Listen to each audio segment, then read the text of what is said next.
All right, here we go. Episode 2. Indeed. We're going to talk about your injury today. Yep. It's a pretty big topic.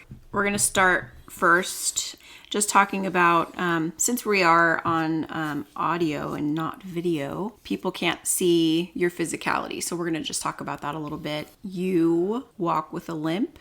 It's real bad. It is noticeable. Like our former foster daughter says, Dad, it's really obvious. Yeah, that was a funny one. That was amazing. And I would say, yes, that's definitely true. But also something that I found interesting is, so your whole right side is affected and you can't use your right hand for the most part. But people that I've noticed, people don't tend to notice your hand. They notice your leg. Which is funny because, I don't know if I've told you this actually, but I mean, there's some insecurity about it. I'm not going to say like, confident. I'm not really super insecure or unconfident about it. It is what it is. But I'm more unconfident about my arm. And that's usually the last thing people notice. People don't notice the arm, they notice the leg. But, I mean, the leg does have a giant brace on it if I'm wearing shorts. Right. So even if you're wearing pants and they see you walk, yeah, it is obvious in your walk. That's the giveaway. I don't think that people notice that you have two different size shoes on necessarily, unless they're really looking. Sometimes, like if I'm hanging out with someone multiple times, they'll be like, "Man, you got a big foot." I'm like, "Yeah, well, that's a 13 on the right to fit this massive brace, and I'm a 10 on the left." Yeah, my regular. So this is common with stroke victims. When you are struck in the temporal lobe, it controls movement. And so I was, affected on the left side of my brain. So left side means if you're hitting the left side of the brain, that means that your right side is going to be affected. Mm-hmm. So, yeah, but I mean, I walk around with a limp. I always tell people I'm very memorable. You'll remember me. And people do. Yeah. No. I mean, I'll tell them, like, I don't know if I remember you. I'm like, well, I mean, I do have a limp. So right. I'm very memorable. I'm always surprised when people remember me, like with us as a couple, and they remember me, because I know people remember you. Over me sometimes. And I'm like, never. Of course they remember me over you. No, yeah. I'm always surprised when that happens. And it doesn't happen that often. Usually they recognize you. Yeah, and the interesting part about my injury is, the doctors, when I was in kind of the rehabilitation phase early on within the first couple months, they said, you should heal perfectly fine. You should get back to about 99%. But then I guess within this time frame, 2 months, like within the next couple of weeks when they told me this, and I was, doing some rehab, I started to develop, like I would get cramps and these weird feelings in my legs, my arm, and everything was just tight on the right side. And I have severe spasticity. And I always liken it to, people see this, when you see someone with cerebral palsy or a stroke victim, their arms or their limbs are bunched up. That's spasticity. And it's like you have a couple different messages in your brain. It's when it comes to a movement. Excuse the clippity clop of our shark dog. You call him our land shark. He's his toenails. He has velociraptor claws. But the two messages are fire and relax. And a healthy, normal brain is going to have those two signals blending together harmoniously to make movements. And mine is just a whole lot of fire. So it's just always bunched up. My muscles, if you feel them, they're just tense a lot. So I have a whole lot of fire, that muscle, and not a lot of signals that say, relax. So my hands bunched up into a fist all the time. And we'll get more into the details of that later in this episode. But you have a baclofen pump, which relaxes your body. And you have to get it refilled every 6 months. And I really notice toward the end of that 6 months, your arm can start going up in the air. Like really? You can tell, like the medication isn't as effective. True. I didn't know it was noticeable though. Yeah, it definitely, I can see it going up more. So before the baclofen, your arm was firing so much, it was like up in the air, right? Yeah, I mean, I've had this, it's like an implanted pump. And I responded really well to this medicine. And I mean, I was just it was, I mean, it looked like I was walking like a robot. I mean, I would have been so much more injured, and oh man, that would have been terrible. Yeah. Okay, so when people see you, people are always curious, like what's going on with this dude? And a lot of people assume that it happened at birth, but how many people ask you about it? I always appreciate the people who do. I would probably say most don't. Yeah. Everyone is wondering, though.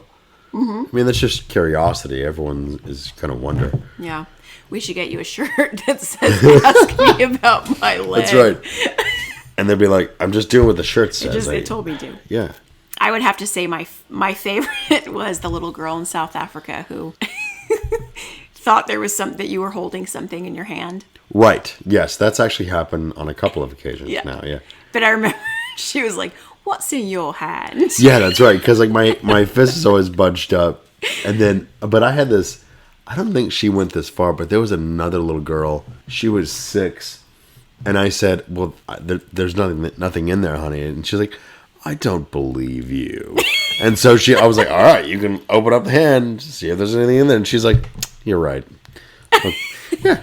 So you do appreciate when people ask. I do. Are there ways that people ask that can be like hurtful, or is there something that you can say to if people are curious about someone with a disability, like maybe a way they should ask over maybe something they shouldn't say? I think with me, I'm not too offended by anyone asking. There was one time when it was a little awkward, but I wasn't embarrassed. I don't think, just more like, you are one obnoxious dude. It was a guy in an elevator. It was like one of those big office building elevators. I think this is when I was in sales. And anyway, but we were on the elevator, and elevators have awkward silence, and there's like 15 people, and this guy's like, "What happened to your leg?"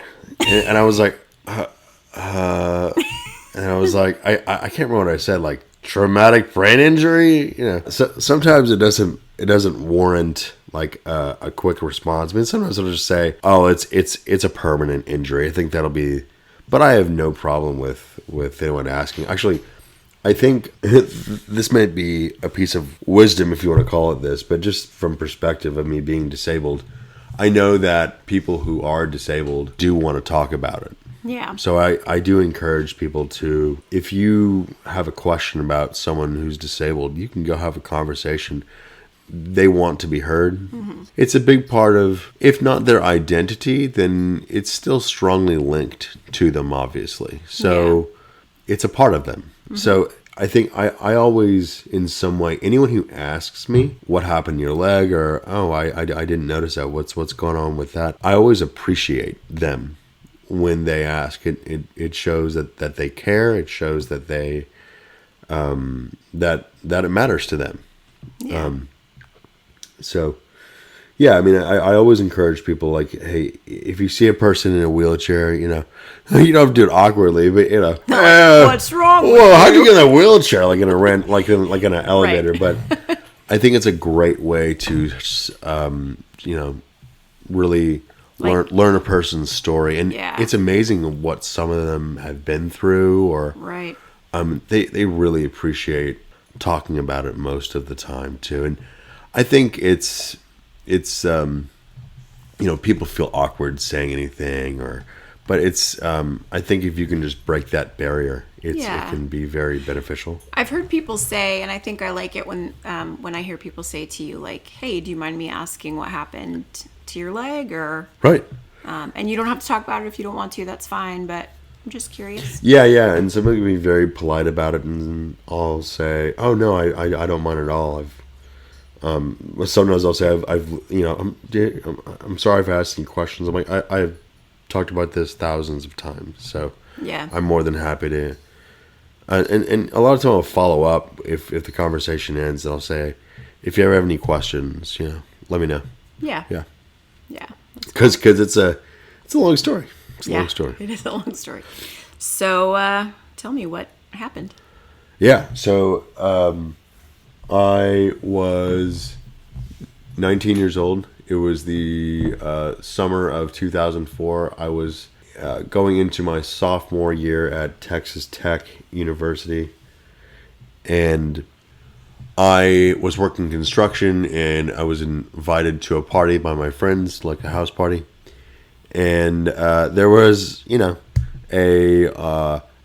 some words were said between a group of my friends and a couple of guys that were there. It escalated. It was taken outside, and it's important to note this wasn't my fight, but I did go outside with them, and so there's certain parts of the night I don't remember, certain parts I do remember. So it's this kind of a mix between what I can recall and what I was told. Mm-hmm. I apparently was pulling someone who was assaulting or punching or whatever my friend to kind of remove my friend from danger. And apparently I was assaulted from behind, and the guy actually stabbed me in the head with a knife. And a lot of people ask, well, how's that possible? I'm like, well, I don't know, but he stabbed me in the temple, which is obviously a softer part of the head, so that's how it kind of explains it. And I just remember when I originally received that blow, if you want to call it, I'll just never forget the feeling of that, like red flag alarms in my brain, like something really terrible just happened, but I didn't know what, because I didn't see the person who did it. Mm-hmm. And so... do you remember any pain, like physical pain? No, actually I don't. I don't. And I think that was because I just had adrenaline surging through my system. Oh, yeah. Yeah. Yeah. But you do remember looking down and seeing blood. Yes. I remember after that terrible feeling and realization that something just happened, I was looking down. I was wearing a yellow shirt, and it was just soaked in blood. And, it's just to give you an idea of what happened quickly, of how quick the effect was. I started losing function in my right side immediately because I just collapsed on the ground. Mm-hmm. And I didn't understand why I couldn't get up. Mm-hmm. I mean, I was just fighting for my life, literally. There was so many survival instincts in there. But, yeah, and so my friends were tending to me, and they helped me. I had one friend, unfortunately he's now deceased, but he wrapped my head. He took off his shirt and wrapped my head in with his shirt and prevented bleeding. And I'll just never forget that. Yeah, I think there were a couple key players in saving your life that night, and we just found out about one of them. We did. The other night. Well, I'm going to also say, just backtrack to say real quick, that at the time you didn't know that you had been stabbed, and you didn't find that out until a couple years ago. Yeah, and this is why it sometimes gets complicated. Because, for over a decade, I told people, because this is what I was told by the detective, and they, he got probably likely hit in the head with a bottle or a blunt object. And, I always went with it because I didn't know what happened, but in the back of my head, I was always wondering, well, how can you cause such bleeding with a blunt object? And just to be a little graphic, I remember I truly went into shock when I was able to stick my finger into my head.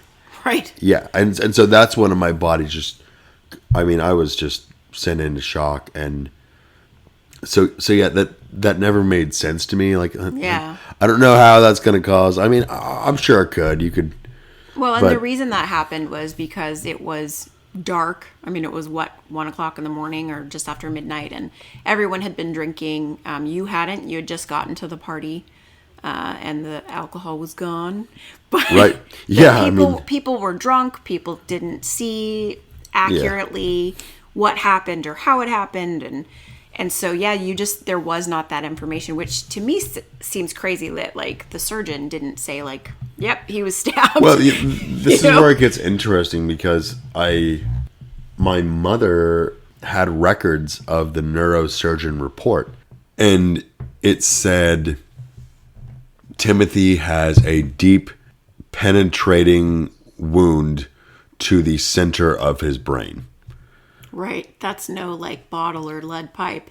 No, it's not. But and that's why it was bizarre. Okay, so we can talk about this part later. This is where there's a lot of complexity to this story. But I'm like, how did I not see this before? If I would have just read that, I would have been like, and maybe this is important wording. The report actually said he has a deep puncture to the center of the brain, which warrants that was like something like a stab wound. That makes sense, not a blunt object. And so I'm like, how do you have this kind of report from a surgeon, but then as a detective, this went all the way to trial. It went to court. There was a battle between which one of the two guys actually did it. Another amazing story behind that one. Wrong guy went to jail. But yeah, it was just, when I found that out, I was like, this is insane that I never actually read this report or anything. Yeah. Well, I'm sure by the time because we'll talk about this too, but like afterwards, it took you a while to get to the point where you could even comprehend what you were reading. So by the time you could have read a report, and your parents, so much like trauma and stress, like having you in this state, I'm sure they weren't in the right mind either to just like read a report. Well, also, when you have a detective, you're going to trust that detective. You're going to put, these are trained, I don't know what you want to call it, certified. These are people you can trust. This is their career and their vocation as a detective. So you're not going to be like, well, I don't know about that. All of a sudden, you know, so that's not really in the cards. Yeah. So anyway, as I mentioned, there were, I think, 3 key people that really played a part in actively saving your life that night. And we had one of your best friends here the other night, and his mother on their way up to visit family. And we just found out for the first time. So your friend wasn't there that night because he had something going on that he had to be a part of. But one of your friends called this guy's mom, the one that was at our house, and said, I don't know what to do. Tim is bleeding profusely. Right. I'm scared. We called the ambulance. And she said, do not wait for the ambulance. Yeah, because according to her, it's what was like, yeah, we call the ambulance. We're just going to wait. And she has medical background as in her profession. She's a physical therapist. She's been in the neuro unit for years and years. And she's like, absolutely not. Do not wait for the ambulance. You put him in the back of a truck and take him to the nearest hospital. And that's what they did. And what was amazing is they did call that ambulance. And that ambulance arrived 45 minutes later. I would have been dead. You would have absolutely been dead. So this is brand new news. Yeah. I was just astounded. I'm like, I had no idea that you played a pivotal role in saving my life. Right. Because I'm just being real. These are dumb kids. Yeah. And even if they are smart, they're in shock. Right. They are just... Everyone had been drinking. Not in their right minds. Right. And just an incredible testimony. There were so many people at this party and so many loved ones who followed me. And whenever we meet, this was obviously a huge moment in my life. And, for those who cared about me, a huge moment in their lives. Yeah. So whenever I get to talk to someone, we can kind of rehash it. Sometimes I do get new insights, or, hey, did you know this? And my friend told me that night, like the other night as well, like, hey, this is why I wasn't at the party that night. What he normally would have been. Right. Oh, yeah, absolutely. He would have. That was, yeah. That was his scene. That was your... Right. Yeah.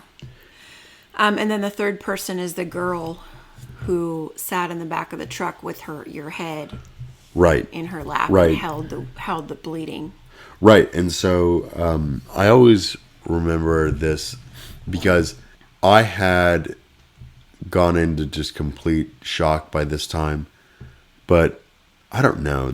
Maybe this was like peace from God. I wasn't saved yet, but the Lord knows this kind of stuff. But man, I felt I still remember the feeling of peace as she was just holding me there, because I was freaking out. Is not a Is an understatement. yeah, that's an understatement, right? Yeah, I can imagine. But yeah, I will never forget that ride there. Just that feeling of peace, and I was just calm. And you were conscious for the whole thing?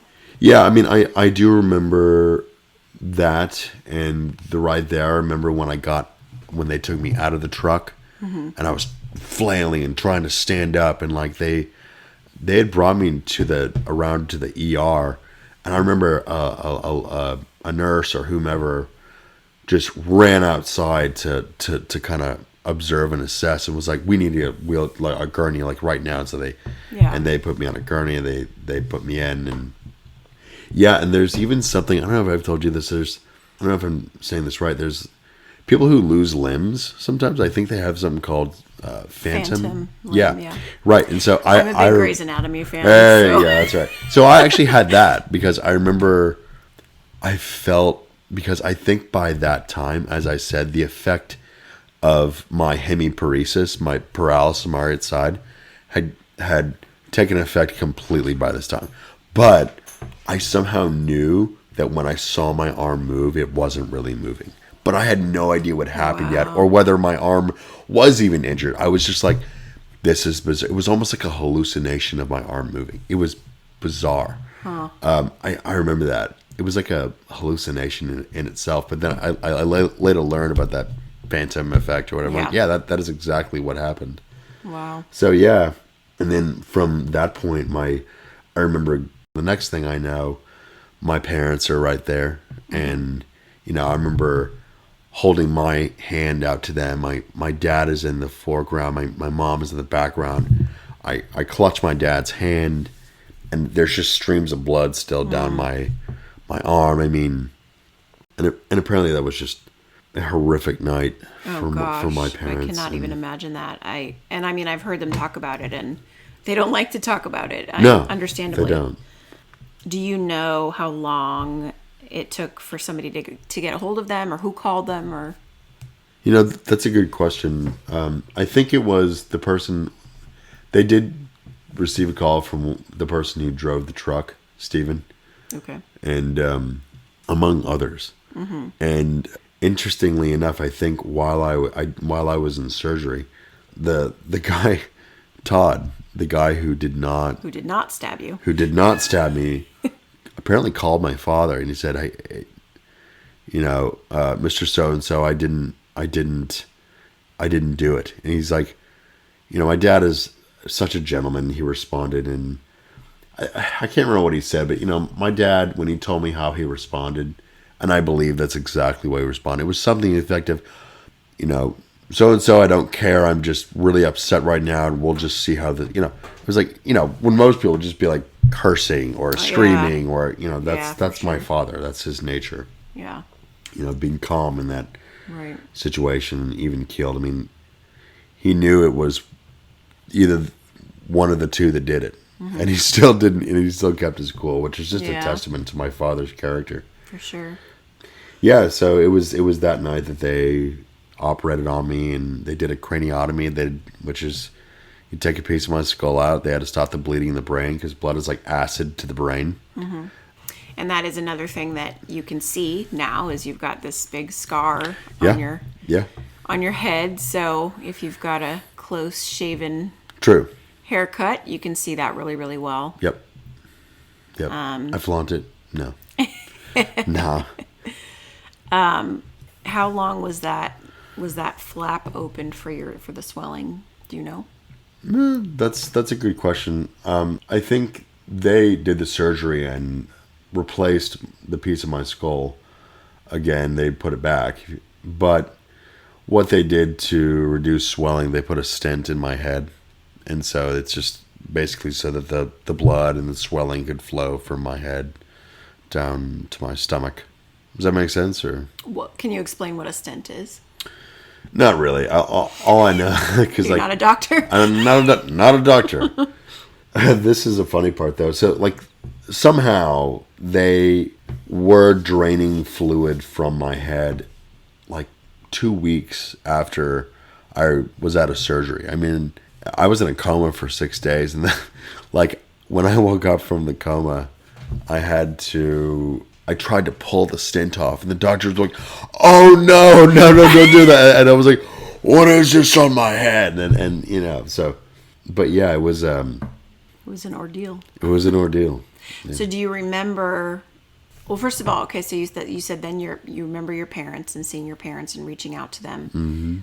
What do you remember between that? Because did they take you in a helicopter somewhere? Yeah, So, if kind of backtracking, when my friends, so to speak, dropped me off at that hospital, they had to life flight me because they had to do emergency operation on emergency surgery. Mm-hmm. So they life flighted me from West Houston Hospital to, I think it's Memorial Hermann downtown, and they had a neurosurgeon there that. Well, and you were so fortunate to be in Houston, which has the largest, and many argue it's the best medical center in the world. Right.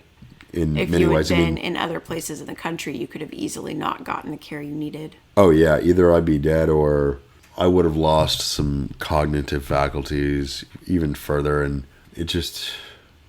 So do you remember the helicopter ride? No, do not remember that. That'd be cool. Yeah. I've never been on a helicopter. And did your parents get to go with you, or they have to drive? No, separately? I don't. As far as I know, I don't think they let parents on helicopters. I don't think so. Want to go for a ride? No, I don't think it's like that. But yeah, I think my parents just followed and found out where they were taking me. Okay. So were you unconscious for that then? Yeah. So I don't remember the life flight. Apparently, my dad said that I was still speaking. Like, apparently I got to the hospital and I was in a pre-op room and my dad said I was still talking to him some. But you don't remember that? I do not remember that. Okay. Yeah, the next thing I remember was when I woke up from my coma. That was my next question. Yeah. What's the first thing you remember? Yeah, so my dad, you have to understand, like, if anyone receives a traumatic brain injury and they are in a coma, doctors do not know what the damage is. Mm-hmm. You don't know. I mean, they can see with CAT scans or MRIs, whatever, but the brain is so complex and you just can't tell what the extent of the damage is. Right. You don't know whether he's going to wake up, he or she will wake up. And so these doctors were telling my parents this.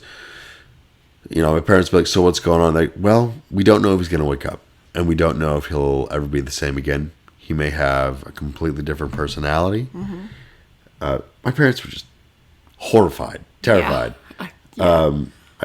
I cannot even imagine. So, but kind of a neat story. Like when I wake up from the coma, my parents are, I don't know, in the waiting room or somewhere close by, and they rush in, and my dad goes.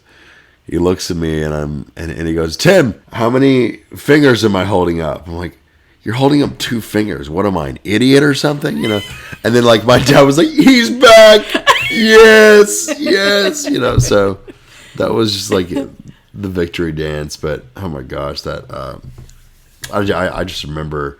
It's like I still wasn't quite there. So I'm a completely different person cognitively now than what I was originally. Right. And I didn't understand. I didn't understand what happened yet. I wasn't grasping it. I told my mom, like, we're going home, right? Like, and she was like, not today. Right. And right. I didn't understand. Yeah. It was very sad. And the time in ICU was just terrible. I was just kind of like a wild animal. I mean, I was like thrashing. I was angry. I mean, they had to strap me down in bed. I was very strong. I was 19. I was, construction. I was a strong guy then. And, I mean. You are now, but I can imagine. One side. You're still strong. You beat me arm wrestling with your right arm. I did. I'm pretty strong. So You are a strong kitty. That's true. So do you know how long you were in ICU? Yeah, so I was in ICU for about 2 weeks, and I remember I was so overjoyed to be released from there. I was lonely. I couldn't Were ever you go allowed to to sleep. have visitors? Yeah, but it was just a terrible time. I just remember I was so bored and just it was like being in prison. That was the sensation, the mindset that I had. Like, this is just awful. But they discharged me from ICU, and I went to Tirr Hospital, TIRR, and it's a neuro and spine hospital for usually stroke and spinal cord injuries, and it's interchangeably number 1, 2, 3 in the country in this area. I just had brilliant doctors, and I really felt cared for there. My experience there was great because I think I was my stent was removed, all the swelling was down, so I still had a long way to go and many injuries, but I just felt like a fog was lifted a little bit. So is that more of like rehabilitation hospital? Yeah, it is. Funny part though, because I had a TBI, traumatic brain injury, they put me on the 3rd floor, which is the lockdown floor. I guess like people with TBI is like, well, we don't want them like wandering off and getting out of the hospital. Like I can, so they put me on the 3rd floor in a lockdown floor and they would put me in like this kind of zip up cage of a bed. Oh man, I was so upset about it, and I did not like. I would wear a helmet, like get this helmet off of me. I mean, I was really defiant, rebellious. I mean, I was 19, Right. I think I would have handled it a little bit differently now, but it was just that kind of fighting spirit, like I don't want that. Get that crap away from me, kind of thing. Like, yeah. So what was the difference between ICU and Tirr? Like what was like with your room, or I mean obviously the cage bed you had there, but were you able to were visitors able to come more often? Oh yeah. And I had many friends come to visit me, and it was about actually my understanding of my cognitive difficulties or impairments kind of came while my friends were there through conversation. Because what happened is we would be talking, I'd be like, so what's going on? And they'd talk to me, and after about 10, 20 seconds, I couldn't keep up with what they were saying anymore. Like I couldn't follow their conversations, especially when there's like 2 or 3 people there. Yeah. And they're holding on to multiple narratives, and one's chiming in while the other one I couldn't follow it. Yeah. And that was one part of it. I'm sure that was scary. It was very scary. And then the other part was I played lacrosse when I was in high school, and I was pretty known for it among my friends. I was the goalie of the lacrosse team for a year, and one of my buddies who knew me, went to high school with me, was like, "Oh yeah, Tim, Timmy, you're gonna get back to playing lacrosse again." And that same, my friend's mother, Susan, who came the other night and told us that story. She was the one that said, "Brian, he's never gonna play lacrosse again. Right. It's never gonna happen." And I was right there. And it's almost like she thought that I already knew. Oh yeah. But it didn't quite sink in. And like I said, I heard differing news from my physical therapist. They were actually, through physical therapy, if you don't have spasticity and you lose messages to your brain, but man, if you don't have spasticity, you can actually make a very nice full recovery. Especially with how young you were. When my dad had his stroke, he was 65, and they were saying that he was young. Right. For a stroke and for a traumatic brain injury, and that his chances of just doing better because of his age were higher, and so you were way younger. Yeah, no, I was young, and everyone, it's called neuroplasticity. I think that's basically a term that means your ability of your brain to rewire and adapt to have plasticity, where you can kind of retrain your brain. Right. Forge new pathways and all that. Spasticity is different, though. I don't, and they I rhyme, but they're not the same. That's right. Yeah, and so that was another part when I probably the most damaging news during that time was, they told me that I was going to be back to normal pretty much. I mean, I was in rehab and I had seen a person, they said, Tim, he had just what you have now. And look at him. Mm-hmm. He can do this. You see him walking and I was like, wow, I can be like that. And then I remember I started to get that spasticity. And it kind of sunk in. How often that happens, I don't know, but it just kind of happened. It sunk in. My brain was like, we're gonna get injured a little bit more, because I didn't have it before. And then I remember the aftermath. I was at rehab again, and at a different facility. This is months later, but another person came in. My physical therapist said, "Yeah, see, he used to have what you had too." And then there was another person who was within, and she had what you have with your hand, and she can type now. But I knew, you can't just recover.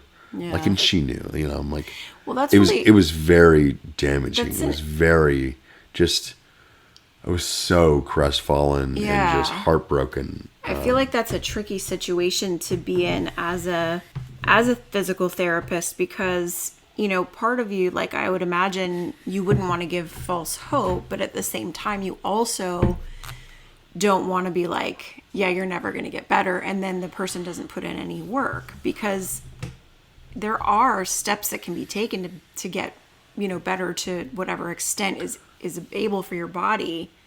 And if you're not going to try for it, you're not going to achieve that. Right. Well, I mean, I don't know if we actually quite explained this, Katie. I mean, I don't think we did. People have to understand, when I had this injury, I was completely paralyzed on my right side. I had very little movement. I think I could raise my leg like an inch. My arm was completely paralyzed. I tried to sit up in bed. I couldn't. I would just fall over to my right side because it's incredible. Almost what you would think is involuntary. Yeah, and another one. I couldn't use my tongue.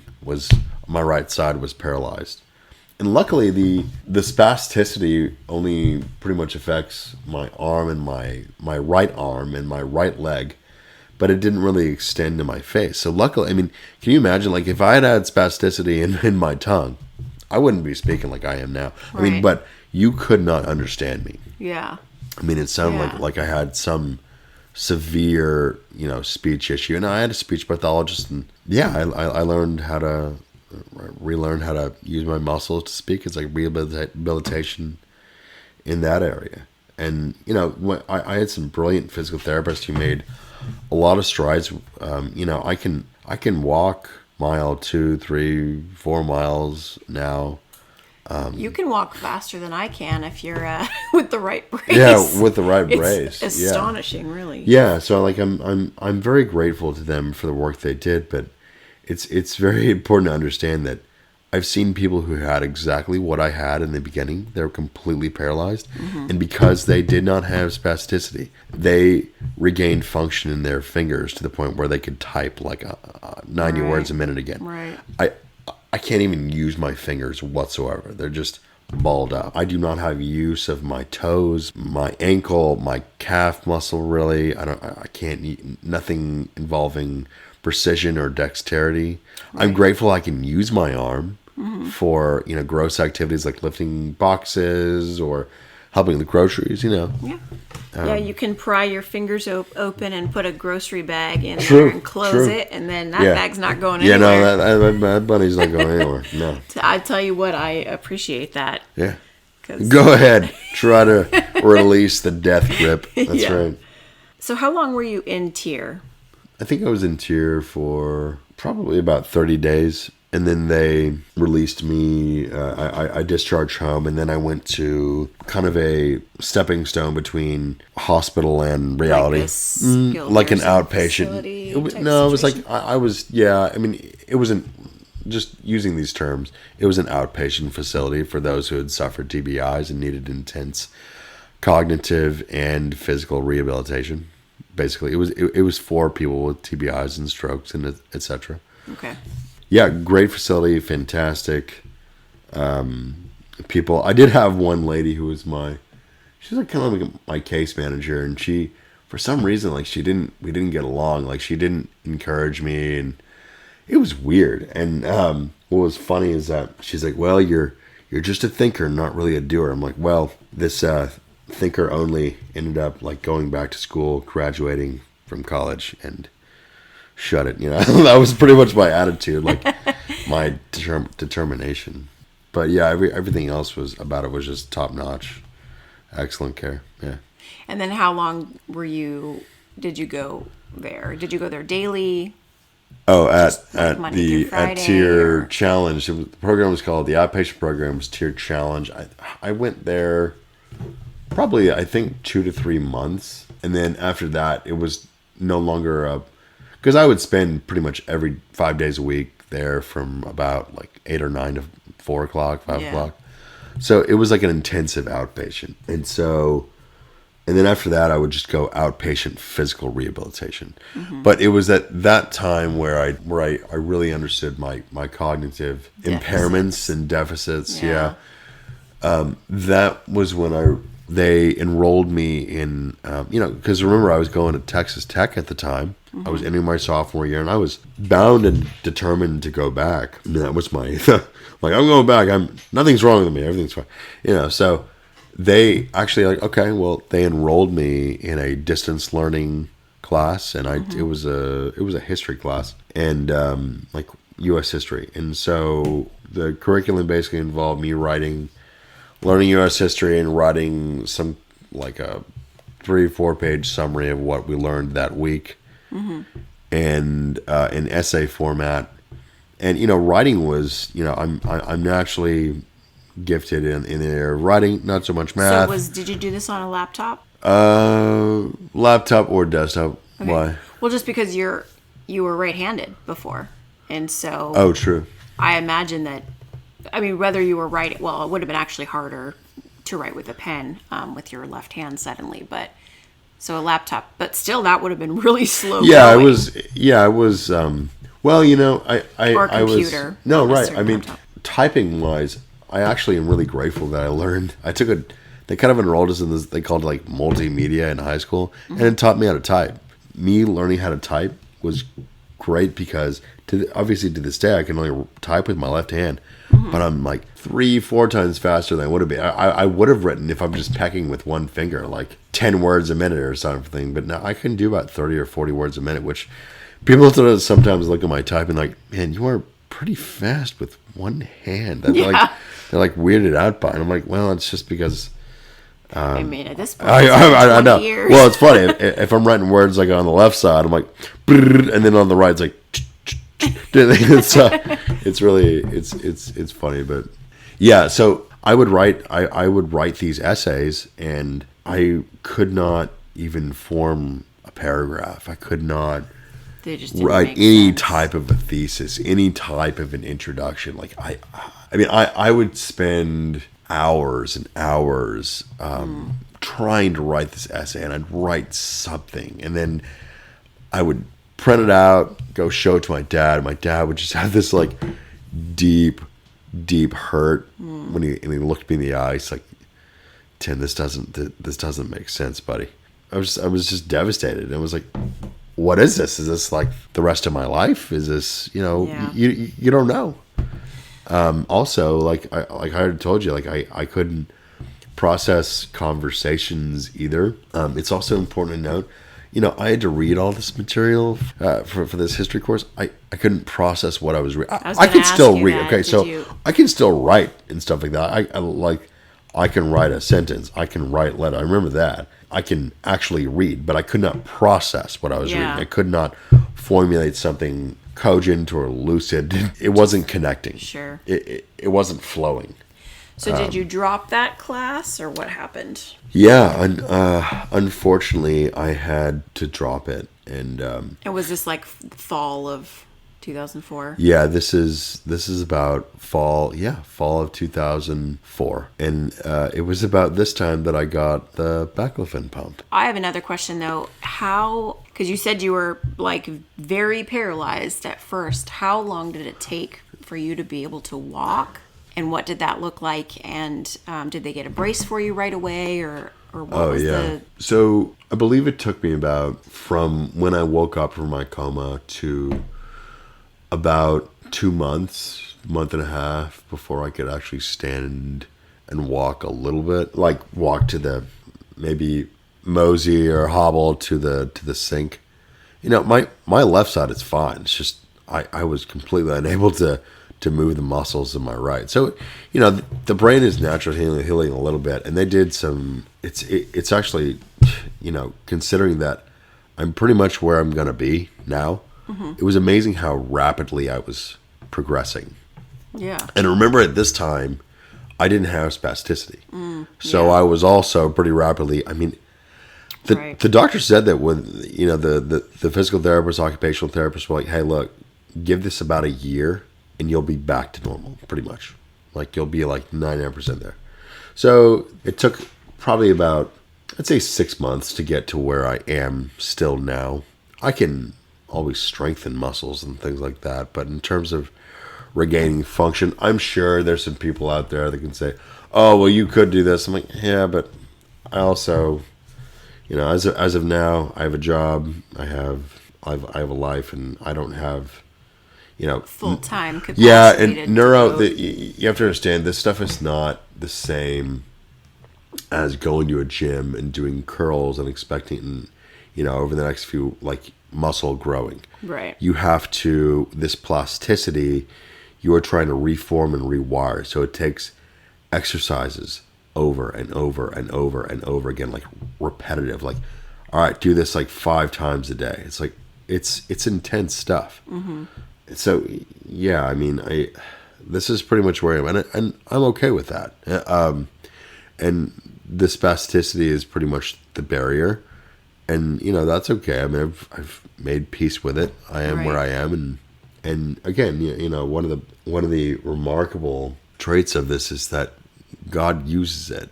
Absolutely. God uses it to reach people. So I've seen it. When people tell me like, "Hey, like, gosh, I'm so sorry. I'll pray for that you're healed." I'm like, appreciate it, but I'm not like a victim. I'm empowered through Christ. I can reach people through Him and through His working in me, through my physical disability. So, no, that's His plan for me. Yeah. So we're pretty much out of time here for tonight, but we are going to continue this conversation on our next episode. But I do want to close with something really, really cool that the Lord revealed to you. And that was, you were not saved at the time of your injury, and not until, a good 10, 11 years later. But I love that, He was still with you. And I absolutely believe He saved your life. And yes, there were the 3 people that helped save your life, but it was God.